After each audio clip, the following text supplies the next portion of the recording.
चला हॅलो नमस्कार मित्रांनो, मी पवन देशपांडे तुमचं आपल्या युट्यूब चॅनलमध्ये स्वागत करतो. जस्ट हा व्हिडिओ लाईव्ह घेत होतो, परंतु इंटरनेट बंद पडल्यामुळे मला ते लेक्चर कॅन्सल करून आता रेकॉर्डेड टाकत आहे. ओके, विषयाची व्हिडिओची समरी शॉर्टकटमध्ये सांगतो. काल परीक्षा झाली हायकोर्ट क्लर्क भरतीची. त्याच्यामध्ये अख्ख्या महाराष्ट्रामध्ये दुनियाभरचा धिंगाणा झाला होता. सगळ्या विद्यार्थ्यांना फुल टू टेक्निकल इश्यू आले होते. टेक्निकल इश्यूच्या बरोबरीनच बऱ्याच विद्यार्थ्यांना कीबोर्डचा असेल, सिस्टमचा असेल, या सगळ्या गोष्टीचा त्रास, भयानक त्रास सगळ्या विद्यार्थ्यांना झाला होता. ओव्हरऑल प्रत्येक महाराष्ट्रातल्या सेंटरमध्ये हे धिंगाणा जे आहे ते धिंगाणा चालू होता. त्याच्यानंतर सगळ्यात इम्पॉर्टंट गोष्ट, जे विद्यार्थ्यांनी परीक्षा दिली, ओके, लिटरली प्रत्येक सेंटरमधले 60-70 पोरं जे असतात सेंटरमध्ये प्रत्येक ह्याच्यानुसार, त्याच्यामधला एखादा पोरगा पास होतात. काही काही 150 जणांमध्ये कालच्याच लाईव्ह लेक्चरला, काल याच्यावरती एक लाईव्ह लेक्चर घेतलं होतं मी. त्याच्यामध्ये जे टेक्निकल इश्यू आला होता, विद्यार्थ्यांना ज्या समस्या झाल्या होत्या, त्यावरती सुद्धा मी एक व्हिडिओमध्ये डिटेल माहिती टाकली. आता त्यांच्या म्हणण्यानुसार लिटरली 150 पोरांचे जे काही हे होते, त्याच्यामध्ये फक्त एखादा दुसरा विद्यार्थी टायपिंग स्किलमध्ये पास झाला आणि तो देखील विद्यार्थी केवळ 10, 11, 12 मार्कांना पास झाला. 10 मार्काला पास असते, 11, 11.5 मार्कांना पास झाला. आता यामध्ये कोणते विद्यार्थी होते? जे विद्यार्थी टायपिंगला होते त्यामधले भरपूर सारे विद्यार्थी मागच्या हायकोर्टची परीक्षा, जस्ट जी हायकोर्टची परीक्षा झाली होती, त्या हायकोर्टच्या परीक्षेमध्ये पात्र झालेले विद्यार्थी सुद्धा या एक्झामला होते, ज्यांनी इंटरव्ह्यू दिला होता ते.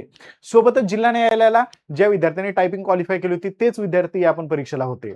सेम सगळ्या गोष्टी होत्या. मग त्या जे एक थोड्या दिवसापूर्वी झालेल्या एक्झाममध्ये पोरं पास झाले आहेत, त्याच विद्यार्थ्यांना या एक्झाममध्ये 0 मार्क पडले आहेत. असेही काही विद्यार्थी होते ज्यांचं रेग्युलर टायपिंगची काम आहे, त्या सुद्धा विद्यार्थ्यांना 0 मार्क पडले आहेत. एकंदरीत हा टेक्निकल गोंधळ जो आहे, तो टेक्निकल गोंधळमुळे सगळ्या विद्यार्थ्यांनी कालच आंदोलन करायला सुरुवात केली होती. बऱ्याचशा चांगल्या व्यक्तींनी सुद्धा याला सपोर्ट केला होता, म्हणजे विद्यार्थ्यांच्या हितासाठी. ओके, आता त्याच्यानंतर सगळं जर पाहिलं, त्याच्यानंतर एक नोटीस आली. ती नोटीस मी तुम्हाला आता एक्सप्लेन करून सांगणार आहे की या नोटीसमध्ये नेमकं शॉर्टकटमध्ये म्हणलंय काय. ओके, आणि यानुसार आपल्या सगळ्या गोष्टी क्लिअर होतात का, यावरती आपण आजच्या व्हिडिओमध्ये बोलणार आहोत. हा व्हिडिओ तुम्ही जरी टायपिंगची एक्झाम नसली दिली तरी सुद्धा जरा असं लाईक हाना, शेअर करा तुमच्या टायपिंग दिलेल्या मित्रांपर्यंत, कारण भविष्यात अजून हायकोर्टच्या एक्झाम येतील. जर आपण इथं नाही बोललो तर पुढच्या एक्झामला सुद्धा आपल्याला असाच एखादा बांबू बसेल, आणि ज्या बांबू बसल्यानंतर तुमच्यासोबत कोणी राहणार नाहीये. ओके, त्यामुळे लक्षात ठेवा, जरी तुम्ही कधी एक्झाम दिली नसली तरी सुद्धा हे एक्झाम देणाऱ्या विद्यार्थ्यांसाठी तरी किमान सपोर्ट झाला पाहिजे. ओके, आता एक्झाम मध्ये नेमकं काय बोलले ते बघूयात. सोबतच बरेचसे जे काही हे आहेत, बरेचसे जे काही आपल्या समाजात वावरणारी चांगली माणसांनी सुद्धा या ठिकाणी काय केलेलं आहे, फडणवीस साहेबांना लेटर दिले असतील किंवा हायकोर्टला लेटर दिले असतील ह्या एक्झाम होण्यासाठीचे. ओके, असे काही लेटर सुद्धा माझ्यापर्यंत आलेले आहेत जिल्ह्यावाईज, ज्यांनी ही हायकोर्टची एक्झाम, लातूर परीक्षा केंद्रावरील विद्यार्थ्यांचं निवेदन असेल. ओके, त्याच्यामध्ये स्पष्ट सांगितलेलं की नादुरुस्त झाल्यामुळे फेरपरीक्षा घेण्यात यावी. म्हणजे लातूरला असेल, माझ्या बाजूलाच नांदेडचं सेंटर आहे, नांदेडचे विद्यार्थी पण कमेंट करा. नांदेडच्या सेंटरवरती सुद्धा गोंधळ झाला होता. अक्षरशः तिथली काही मुली रडल्याचे व्हिडिओ सुद्धा आपल्याला पाहायला मिळतात, ज्यांनी फुल टू मेहनत घेतली आहे, ज्यांच्यासाठी हा लास्ट अटेम्प्ट पण होता. ओके, ज्या विद्यार्थ्यांनी मी सांगितल्या पद्धतीने 5-5, 6-6 तास टायपिंग केली आहे, आलेल्या एक्झामकडे न पाहता, त्या विद्यार्थ्यांना हा सरळ सरळ दणक्यात अन्याय झालेला आहे. कोणताही विद्यार्थी 0 मार्क घेऊ शकत नाही टायपिंगमध्ये, हे गोष्ट क्लिअरली लक्षात ठेवा. त्यामुळे पोरांना एवढं कमी मार्क देऊन नापास करणं, इथं मला टेक्निकलची गडबड वाटत आहे. ओके, चलो तर आजच्या मेन पॉईंटवर बोलतो मी तुम्हाला. लाईव्ह लेक्चर चालू असताना अचानक हे बंद पडलं. परत एकदा हे एक्सप्लेन करून सांगतो. Under the instruction it is here by inform that today all over Maharashtra the above referred typing examination was smoothly conducted. म्हणतात हे अबे स्मूथली कंडक्टेड काय असतं भावा? स्मूथली कंडक्टेड मध्ये एकही पोराला त्रास नाही होणं. इथं असा एकही पोरगा नव्हता ज्याला त्रास नाही झाला. स्मूथली कंडक्टेड झालीच नाहीये एक्झाम. सगळ्या जिल्ह्यामधल्या पोरांच्या तक्रारी या एक्झाम बद्दल आहेत. मी हे एकटं बोलत नाहीये, तुम्ही युट्यूबला व्हिडिओ पण पाहू शकतात विद्यार्थ्यांचे, माझ्या व्हिडिओचे कमेंट पण पाहू शकतात. या व्हिडिओलाही कमेंट करा बाबांनो तुम्ही सगळ्यांनी. ओके, स्मूथली कंडक्टेड तर नाही बाबा, स्मूथली कंडक्टेड तर झालं नाहीये. Okay, for the post clerk it is however reported there were few technical issues नाही आहेत भाऊ, मेनी टेक्निकल इश्यू आहेत या ठिकाणी. Okay, at certain examination centre more particular at Aurangabad and Kalyan असं म्हणतात. भाऊ, या 2 सेंटरला तुमचे जास्तीत जास्त तक्रारी आल्या आहेत. मग जर तक्रारी आल्या असेल तर नांदेडच्या सेंटरवरच्या विद्यार्थ्यांच्या डोळ्यामध्ये पाणी आलं नसतं. लातूरचे सेंटर, वर्धा, इतर ठिकाणचे जे काही सेंटर आहेत, त्या प्रत्येक ठिकाणच्या 70-80% विद्यार्थ्यांचा या ठिकाणी याबद्दलचं तक्रारी आल्या नसत्या जर स्मूथली झालं असतं. Technical issue in regard to the said process conducted at the hand of the agency are being examined.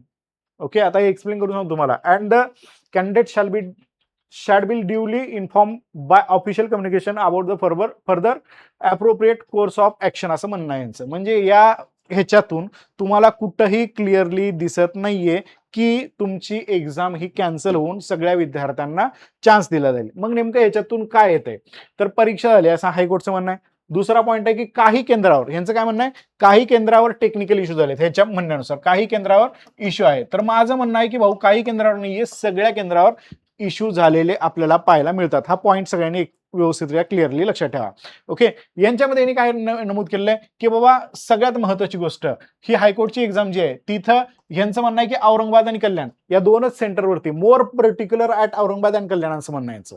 Okay, तसं तर संभाजीनगर म्हणलं पाहिजे आपण इथं, मोर पर्टिक्युलरली ऍट संभाजीनगर अँड कल्याण या ठिकाणी यांचं म्हणणं आहे की या दोनच ठिकाणी इश्यू झालाय. तर नाही, हा तिसरा मुद्दा सुद्धा मला वाटत नाही की दोनच सेंटरवर ऑल महाराष्ट्रामध्ये हा टेक्निकल इश्यू जो आहे तो टेक्निकल इश्यू पाहायला मिळतोय. ओके, ह्याच्यानंतर the technical issue if any regard to the said process conducted at the hands of agency, high court ह्याच्या एजन्सीच्या मार्फत examine and candidate shall be duly inform official communication about further appropriate course of action असं यांचं म्हणणं आहे. म्हणजे पुढील निर्णय ऑफिशियली कम्युनिकेशनने काढणार आहेत.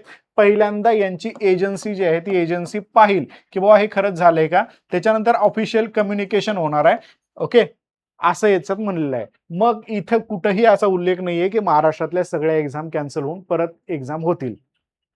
आणि हे लेटर हे पण डिनाय करत नाहीये की असं पण होऊ शकतं की बाबा हे कोर्स ऑफ ऍक्शन मध्ये जी एजन्सी तपासेल त्याच्यामध्ये जर सगळा टेक्निकल इश्यू आला तर एक्झाम होईल. ओके, म्हणजे ह्यांनी एक्झाम परत सगळ्यांची कॅन्सल होईल असं पण म्हणलं नाहीये आणि सगळ्यांची एक्झाम होईल असं पण म्हणलं नाही.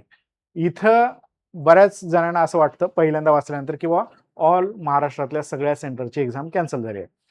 पण इथं लेटरमध्ये तर असं वाटत नाहीये. यांच्या म्हणण्यानुसार सगळी एक्झाम कॅन्सल करून परत होईल.